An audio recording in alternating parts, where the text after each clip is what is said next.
고린도전서 14장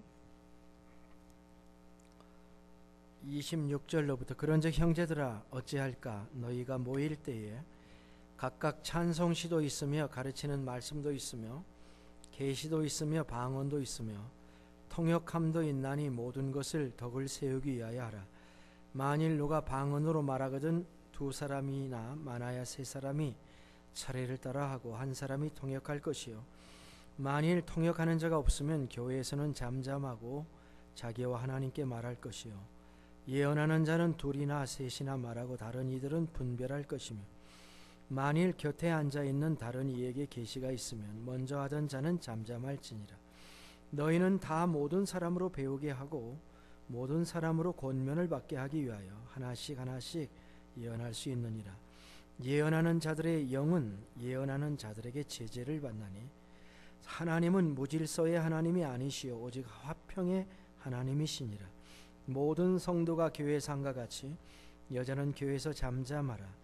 그들에게는 말하는 것을 허락함이 없나니 율법에 이른 것 같이 오직 복종할 것이요 만일 무엇을 배우려거든 집에서 자기 남편에게 물을지니 여자가 교회에서 말하는 것은 부끄러운 것이라.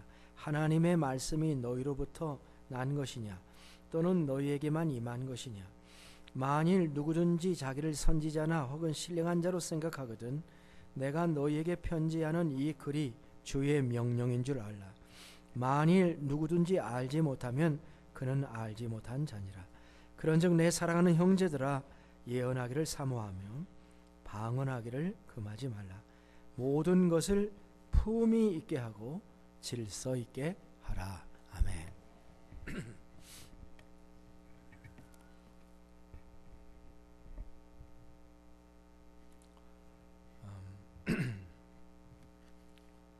오늘 말씀은 14장의 두 번째 말씀입니다.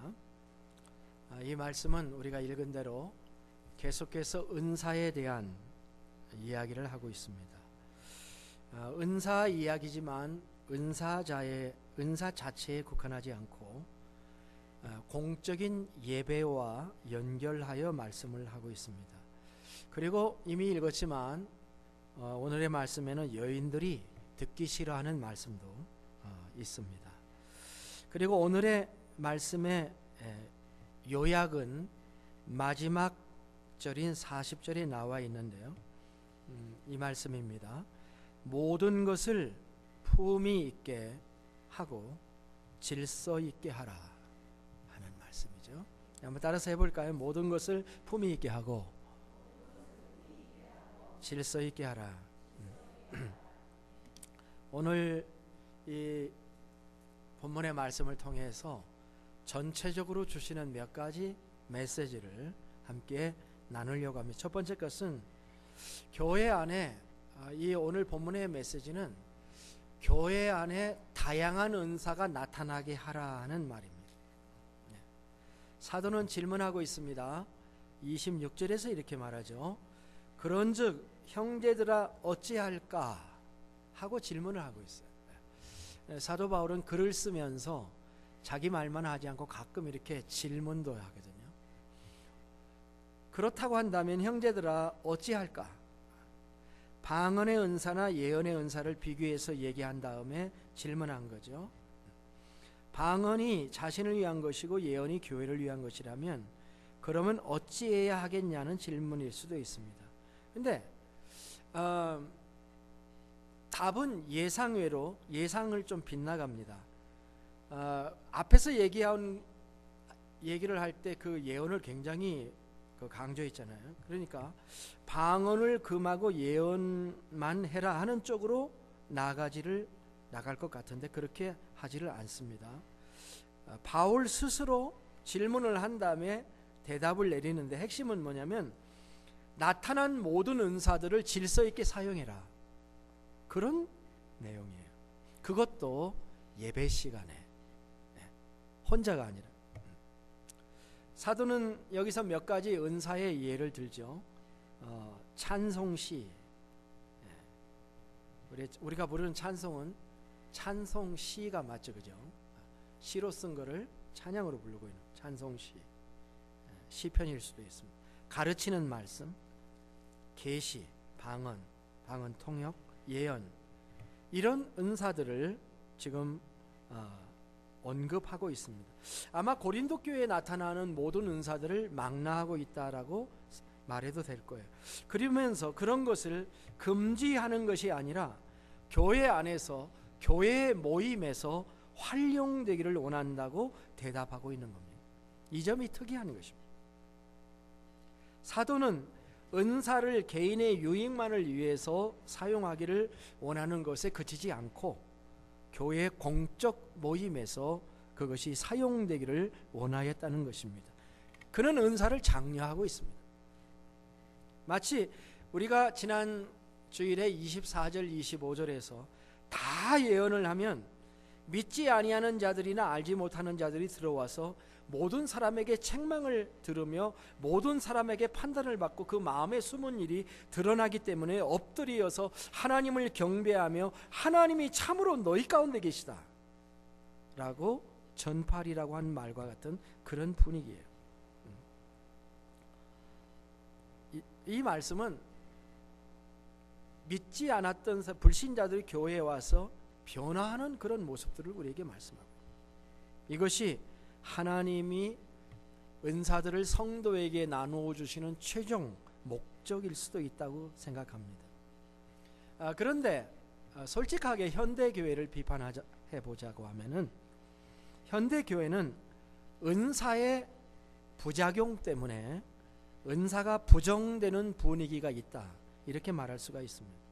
그런데 그것은 사도 바울의 가르침과는 정반대가 되는 것처럼 보입니다. 사도 바울의 요지는 교회 안에 은사 받은 자들이 자기의 사명을 제대로 할 수 있도록 도우라 하는 말씀처럼 보입니다. 숨기는 대신 드러내라고 얘기를 합니다. 은사는 몸의 유익을 위해 주신 것이니까 은사를 사용하라는 것입니다. 그 은사를 사용해서 영혼을 구원하고 복음을 전해야 된다, 그렇게 얘기하는 거예요. 우리가 로마서 12장, 고린도전서 12장과 로마서 12장이 똑같이 12장에서 헷갈리는데 두 개가 다 은사 얘기를 하고 있어요. 사실은 로마서 12장 6절부터 8절에 그 7가지 은사를 이렇게 얘기했습니다. 우리에게 주신 은혜대로 받은 은사가 각각 다르니 혹 예언이면 믿음의 분수대로, 혹 섬기는 일이면 섬기는 일로, 혹 가르치는 자면 가르치는 일로, 위로하는 자면 위로하는 일로, 구제하는 자는 성실함으로, 다스리는 자는 부지런함으로, 긍휼을 베푸는 자는 즐거움으로 할 것이니라. 저는 이 부분을 처음 읽었을 때, 성경 공부를 하며 읽었을 때 왜 반복을 했지? 똑같은 말을. 가르치는 자는 가르침으로, 이게 무슨 의미가 있는 말이야? 이런 식으로 생각을 했는데요. 여기는요, 이 말은, 이 문장은 은사와 은사를 행하는 것을 한 단위로 이렇게 딱 묶은 거예요. 쓸데없이 반복한 게 아니고 그 은사를 가지고 일을 해야 된다는 것을 강조하는 거예요. 그렇죠? 은사만 있으면 뭐합니까? 그걸 가지고 몸물리에 사용해야 은사지. 콩팥이 일을 해야 콩팥이지. 콩팥이 살아있는데 나는 오늘은 일 안 해 하고 폐업하면 어떻게 해요?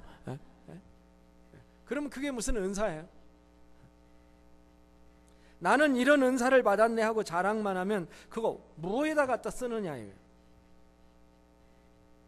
예언이면 믿음의 분수대로 써야 은사이고, 섬김의 은사를 받은 사람은 실제로 섬겨야 한다고 하는 거죠. 가르침의 은사를 받았으면 가르치라는 이야기를 하고 있는 거예요. 똑같은 말을 왜 반복했느냐고요?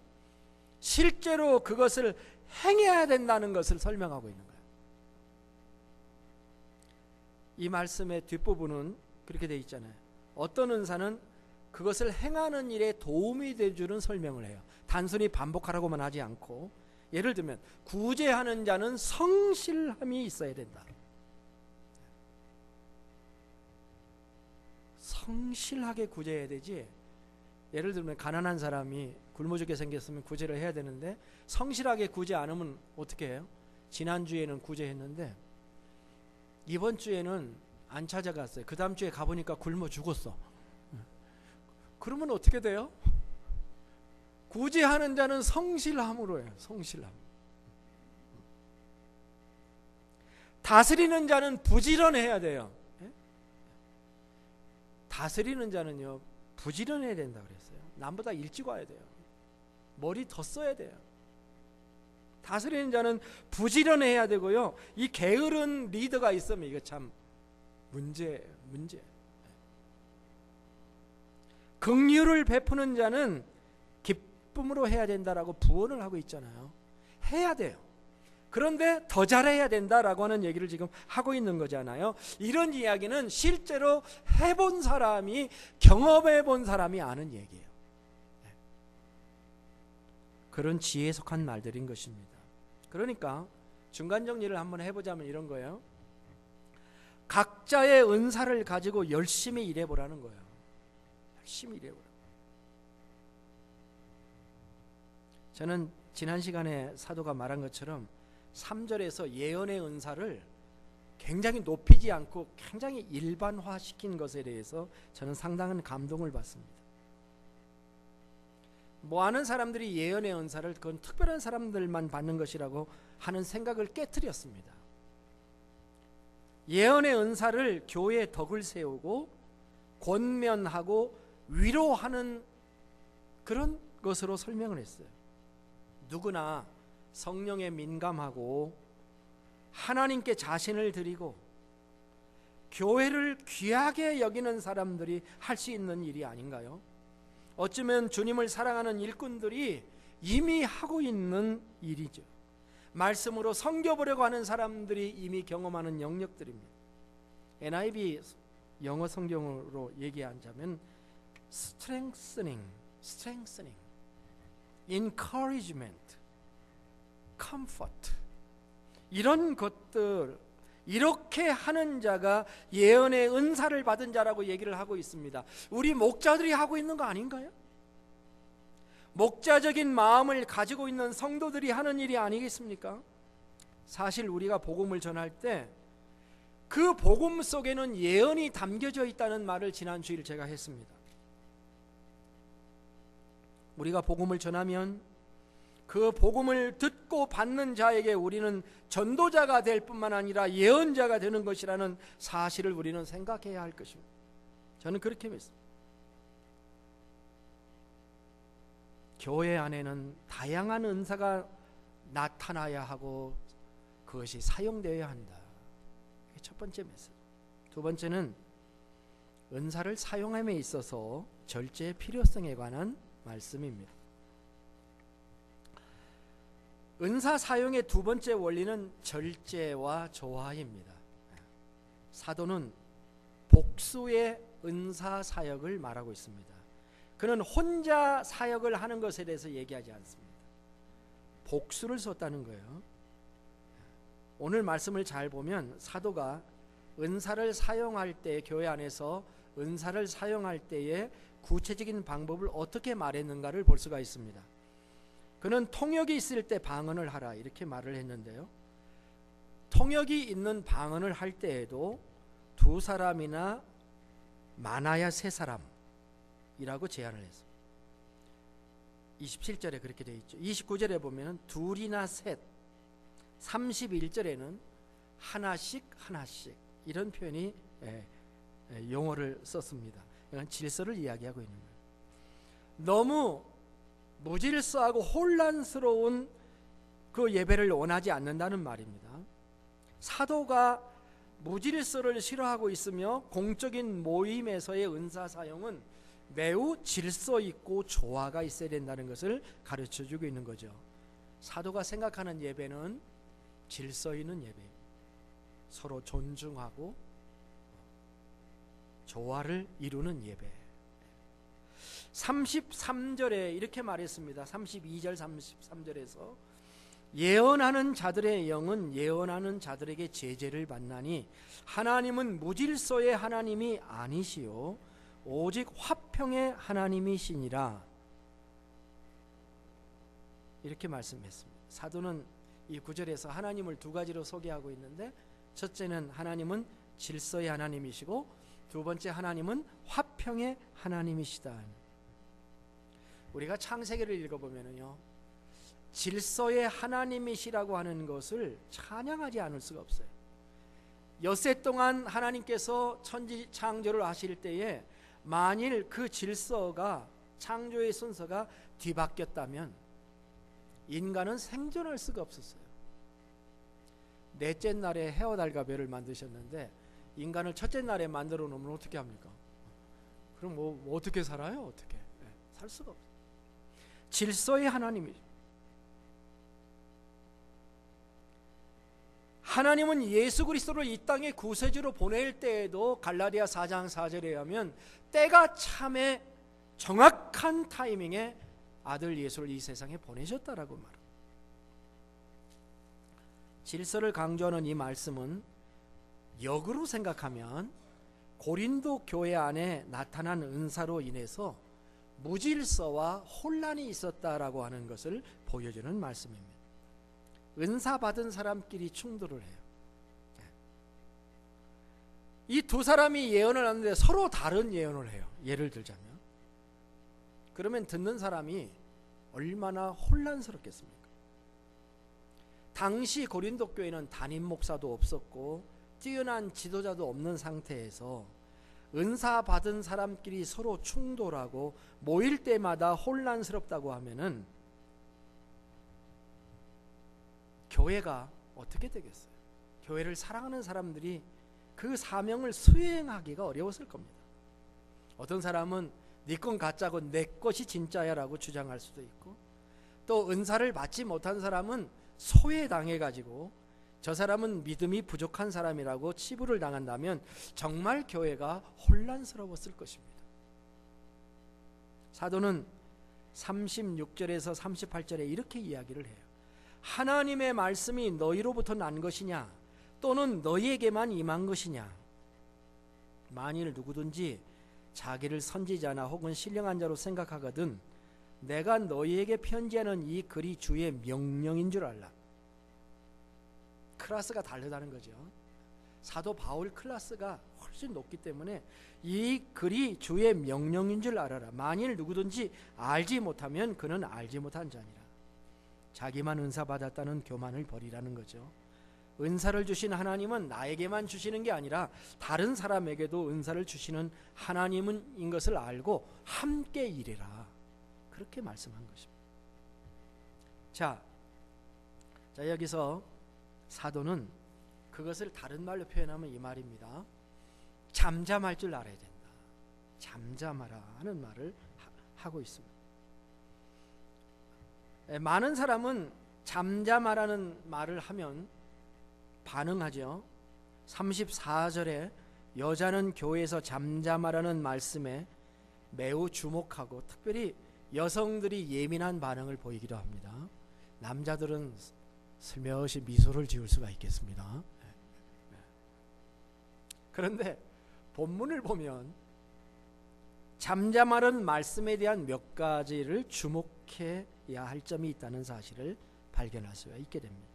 첫째 뭐냐면 이 잠잠하라는 말을 여성에게만 사용한 것은 아니라는 겁니다. 28절에 보면은 방언하는 자가 통역이 없을 때에는 잠잠하라 이렇게 얘기를 했습니다. 그렇죠? 예언의 경우에도 자기가 말을 했는데 그 후에 다른 사람이 예언할 경우에도 앞에 사람은 잠잠해야 된다라는 말을 했습니다. 잠잠함은 침묵을 의미하며 침묵은 좋은 의미에서 인내나 절제를 포함하고 있는 말이죠. 자, 이제 34절 35절 이야기를 좀 해야 되겠습니다. 이 말씀은 이렇습니다. 여자는 교회에서 잠잠하라. 그들에게는 말하는 것을 허락함이 없나니 율법에 이른 것 같이 오직 복종할 것이요 만일 무엇을 배우려거든 집에서 자기 남편에게 물을지니 여자가 교회에서 말하는 것은 부끄러움이라. 제가 여성이 아니지만 여성운동가가 아니지만 여자라면 이 구절에 열받을 수 있겠다 그렇게 생각을 합니다. 근데 너무 열받지 마십시오. 1세기 교회, 지금 2000년 전 얘기입니다. 1세기 소아시아 지역은 아직도 여권이 신장되지 않았던 그런 시대였습니다. 그리고 본래 유대교 안에는 여자들의 위치가 없습니다. 지금도 유대인 회당에 한번 가보십시오. 유대인 회당에 가면은 가운데 이런 줄이 한 줄, 두 줄 있고 사이드가 있어요. 사이드가. 그러니까 가운데 두 줄은 남자만 앉습니다. 지금도 유대인 회당에 가면. 아무리 유명한 여자가 와도 어디 앉아야 될까요? 옆에 앉아요. 지금도 그렇습니다. 그러니 1세기 때를 한번 생각을 해보세요. 우리가 성경 읽어볼 때 성경의 그 인원을 카운트할 때 여자를 카운트한 거 혹시 보셨습니까? 신약 성경을 읽어보면 오비영이요, 그 맛있는 걸 먹을 때도 먹는 건 여자가 다 먹었는데 쓰는 것은 뭐라고 썼어요? 여자와 아이의 5,000명이 먹었더라, 남자만 5,000명이 먹었더라, 이렇게 써놨어요. 그런 시대예요. 그런 시대. 이렇게 철저하게 남성 위주의 사회에서 살던 그들이 예수님을 믿고 교회와 들어와 보니 말할 수 있는 거예요. 그러니 얼마나 말을 많이들 했겠습니까? 자유가 있으니까 교회 안에. 그런 상황이에요. 이해를 할 수 있는 겁니다. 자, 그렇다고 지금 경종을 올려주잖아요. 저기 동의의 표시입니다. 그런데 이 본문을 이렇게 묵상하다가 저도 이번 주간에 본 건데요, 이상한 문맥 배치를 발견하기로 했습니다. 그게 뭐냐면 33절과 34절 사이에 한 절이 있어요. 한 구문이 있는데 33절은 이거잖아요. 하나님은 무질서의 하나님이 아니시오 오직 화평의 하나님이시니라. 이게 33절인데, 근데 문장이 끝났는데 거기 동그라미가 나오고요. 한글 성경으로 보면 그 다음에 모든 성도가 교회 삶과 같이. 동그라미는 왜 집어넣었겠어요? 앞에 문장과 뒤에 나오는 문장이 서로 문단을 달리한다, 그런 뜻이잖아요. 네. 그렇게 의미로 동그라미를 집어넣었는데, 그러면 34절로 가야 되는데 34절로 가지를 않고 이것을 떼어놓고서는 34절에는 정작 뭐라고 얘기를 하고 있냐면 여자는 교회에서 잠잠하라는 말을 하고 있다는 사실입니다. 자,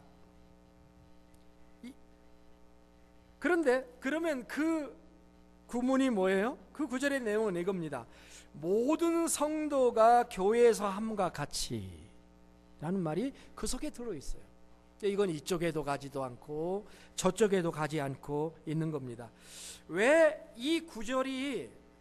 왜 이 구절이 외로운 섬이 되었는지 잘 모르겠어요.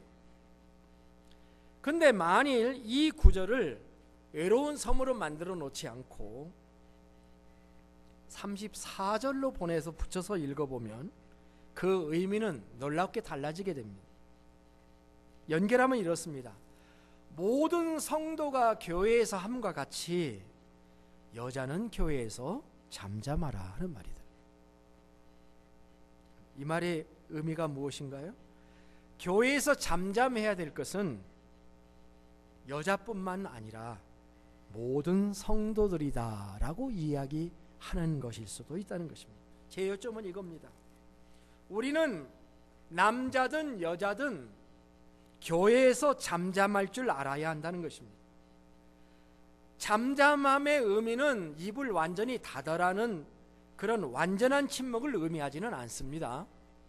적어도 분쟁을 일으키는 그런 말에서 잠잠함, 질서를 뒤흔들지 않는 의미에서의 잠잠함, 자신이 말을 한 다음에 우리가 서로 얘기하다 보면은 내가 얘기하는데 상대방이 팍 튀어나올 수가 있어요. 그럴 때 좀 열나죠. 한두 번 안 하고 계속 그러면 열나는데, 내가 말을 한 다음에 다른 사람이 말을 할 때에 그 말도 경청할 줄 아는 잠잠함. 내가 아닌 다른 사람들을 통해 하나님의 말씀이 전파되거나 선포되는 것을 볼 때도 잠잠할, 조용히 바라다 볼 줄 아는 겸손한 잠잠함. 이런 정도의 잠잠함은 우리 모두에게 필요한 것이 아니냐 하는 것입니다.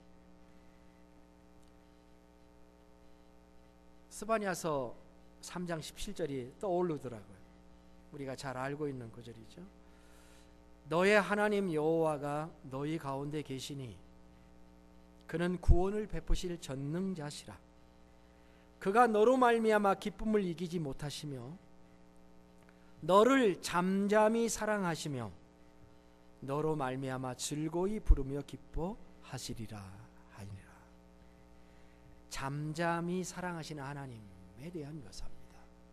잠잠함이 때로는 사랑이구나, 사랑이구나 하는 것을 우리가 알 수가 있는 거죠. 자, 그래서 두 번째 메시지는 이겁니다. 교회 안에서 은사의 사용에는 절제와 조화가 필요하다라고 하는 것입니다. 그리고 혼자 사역하지 않고 함께 동역하는 것이다라는 말씀을 두 번째 메시지로 봤습니다.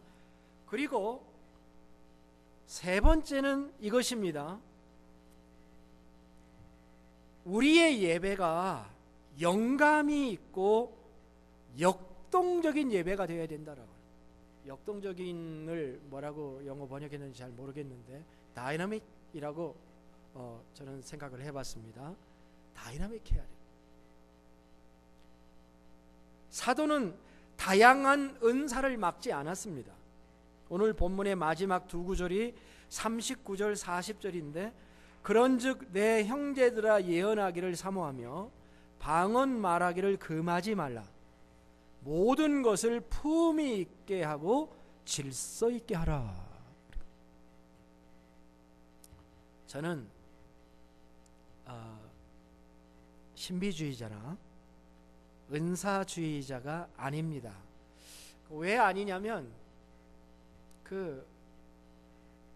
잘 그쪽이 되지를 않습니다. 잘 안 됩니다. 그래서 아닙니다. 근데 이제 사람마다 다 은사 파트가 다르기 때문이라고 생각하는데, 그러나 그렇다 하더라도 성경에 나오기는 이야기를 부정하고 싶지 않습니다. 그대로 받아들이고 싶어요. 많은 신학자들은 이 은사의 나타남이 과거에 있었던 일이냐 현재에도 계속되는 일이냐에 대해서 논쟁합니다. 보수적인 사람들은 이 은사의 단절을 주장합니다. 초대교회까지 있었던 일이다. 그러나 다른 분들은, 특별히 오순절주의자들은 지금도 일어나는 현상이라고 주장하면서 보수적인 입장을 가진 사람을 매우 답답해합니다. 신학자로서가 아니라 목회자로서 저는 교회와 이 은사 문제와 예배를 생각해 봅니다.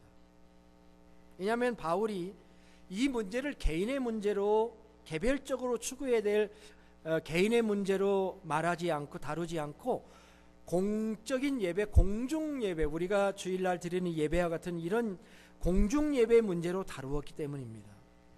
저는 이런 질문을 해보고 싶습니다. 우리의 예배가 진정으로 하나님이 함께 하시는 예배인가? 예배자가 하나님의 임재하심을 느끼는가? 우리 예배자들은 예배 순서에서 하나님을 만나고 있는가?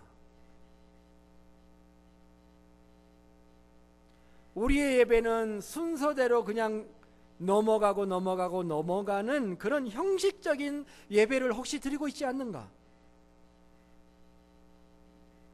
늘 주일 아침을 맞아서 하나님의 교회에 나오면 무언가를 기대하고 나오지만 돌아갈 때는 채워지지 않는 마음으로 돌아가는 분은 없는가? 예배 시간에 회개가 일어나는가? 예배 시간에 예수 그리스도를 영접하는 개심의 사건이 나타나고 있는가?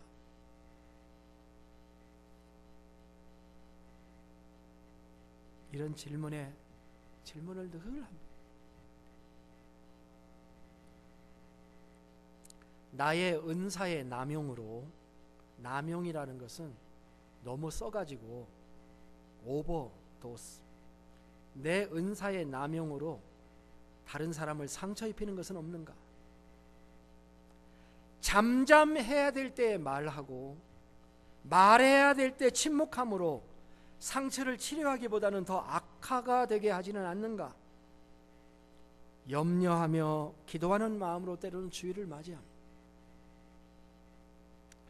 고린도 교회는 어떤 교회였습니까? 고린도 교회는 완전하지는 않았지만, 많은 문제가 여전히 있었지만, 살아 숨쉬는 교회, 역동적인 교회가 아니었는가? 그런 생각을 해요. 고린도전서 1장으로 돌아가서 사도 바울이 고린도 교회에 처음으로 편지를 시작했을 때 썼던 그 내용을 우리가 다시 한번 살펴볼 필요가 있습니다. 고린도전서 1장 1절로부터 9절의 말씀을 제가 읽어봅니다. 하나님의 뜻을 따라 그리스도 예수의 사도로 부르심을 받은 바울과 형제 소스데네는 고린도에 있는 하나님의 교회, 곧 그리스도 예수 안에서 거룩하여지고 성도라 부르심을 받은 자들과 또 각처에서 우리 주 곧 그들과 우리의 주 되신 예수 그리스도의 이름을 부르는 모든 자들에게 하나님 우리 아버지와 주 예수 그리스도로부터 은혜와 평강이 있기를 원하노라. 그리스도 예수 안에서 너희에게 주신 하나님의 은혜로 말미암아 내가 너희를 위하여 항상 하나님께 감사하노니, 이는 너희가 그 안에서 모든 일 곧 모든 언변과 모든 지식의 풍족함으로 그리스도의 증거가 너희 중에 견고하게 되어 너희가 모든 은사에 부족함이 없이 우리 주 예수 그리스도의 나타나심을 기다림이라. 주께서 너희를 우리 주 예수 그리스도의 날에 책망받을 것이 없는 자로 끝까지 견고하게 하시리라. 너희를 불러 그의 아들 예수 그리스도 우리 주와 더불어 교제케 하게 하시는 하나님은 미쁘시도다. 아멘. 자, 많은 사람들이 고린도 교회는 문제 교회다 이렇게 생각을 하는 경향이 있습니다. 그러나 문제 교회로 볼 게 아니라 모범 교회로 보아야 한다는 것이죠. 복음을 전하는 교회였어요. 말씀 그대로 모든 언변과 모든 지식에 풍족해서 그리스도의 증거가 너희 중에 견고해졌다 이렇게 말하죠. 복음을 전하는 교회, 은사가 부족함이 없이 풍족하게 나타나는 교회, 재림신앙을 가지고 주님을 바라다보는 교회였습니다. 적어도 이 교회는 생명이 살아 숨쉬는 교회였다.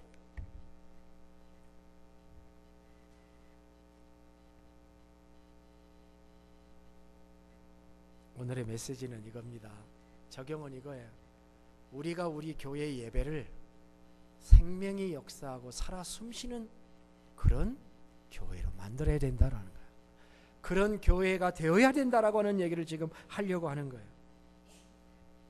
그러면 어떻게 해야 할까요? 아까 바울도 물었죠. 첫 구절 26절에서 그런즉 형제들아 어찌할까?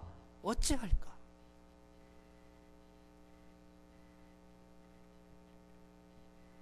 하나님께서 내게 주신 은사로 주님의 교회를 섬기면 됩니다.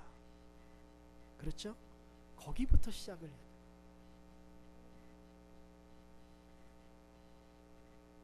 하나님의 말씀을 묵상하고 기도하는 생활은 기본입니다. 한 걸음 더 나아가서 성령님의 음성에 민감해야 됩니다.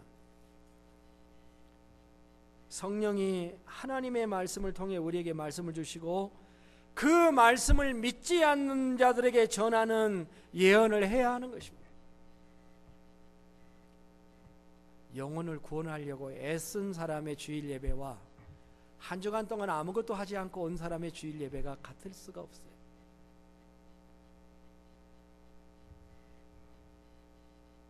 우리가 드리는 찬양도 과거의 반복이 아닌 새 찬양을 하나님께 올리라고 성경은 권하고 있어요.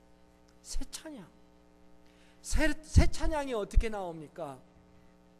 제가 수요일날 저녁에 새 찬양을 가르쳐야 됩니까? 그 새 찬양이 아니지 않습니까?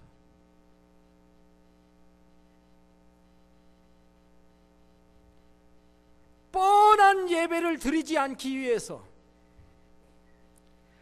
살아있는 예배를 드리고 주님을 만나는 예배를 드리기 위해서 갈망해야 합니다. 하나님의 임재를 기대하고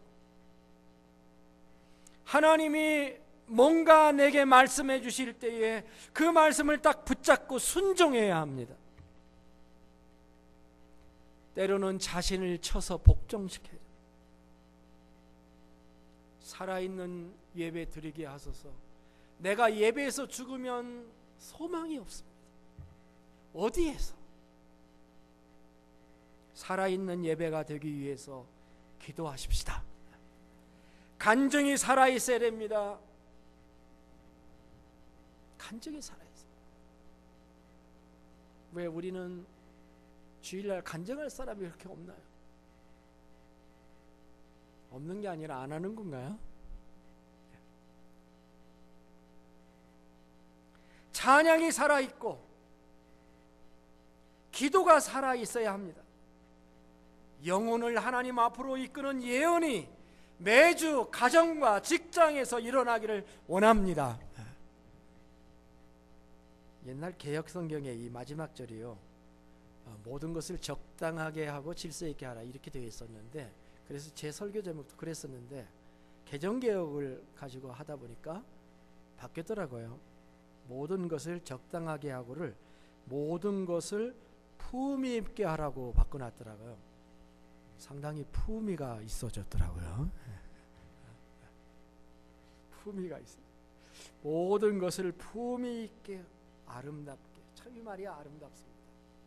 우리의 예배가 우리 인생의 엑기스가 되고 우리의 일주간의 삶의 가장 아름다운 예배가 되기를 위해서 우리가 기도하며 내가 집중해서 하나님께 예배를 드릴 때 주님이 그 예배를 받으실 줄로 믿습니다. 우리 잠깐 머릿속에 기도할까요?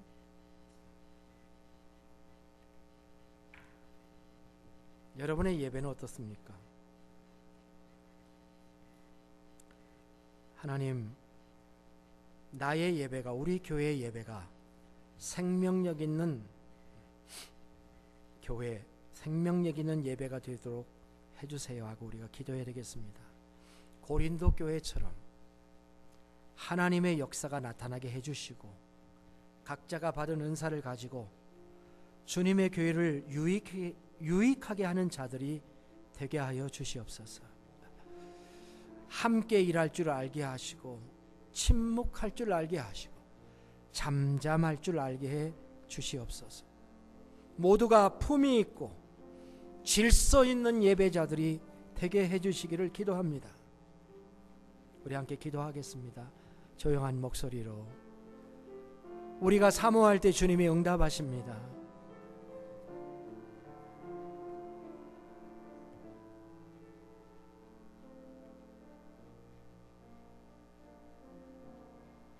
주님의 떨리는 음성을 듣기를 원해요. 주님의 그 부드러운 속삭임을 듣기를 원합니다. 예배에서 아버지를 만나기를 소원합니다.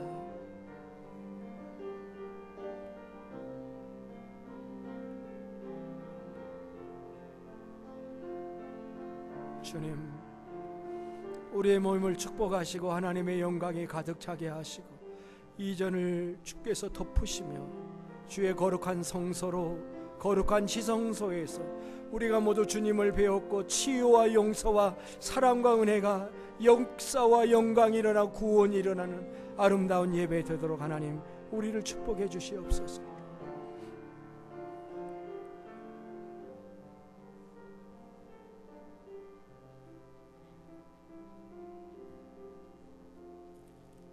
다 함께 일어나셔서 찬송가 35장 부르시겠습니다.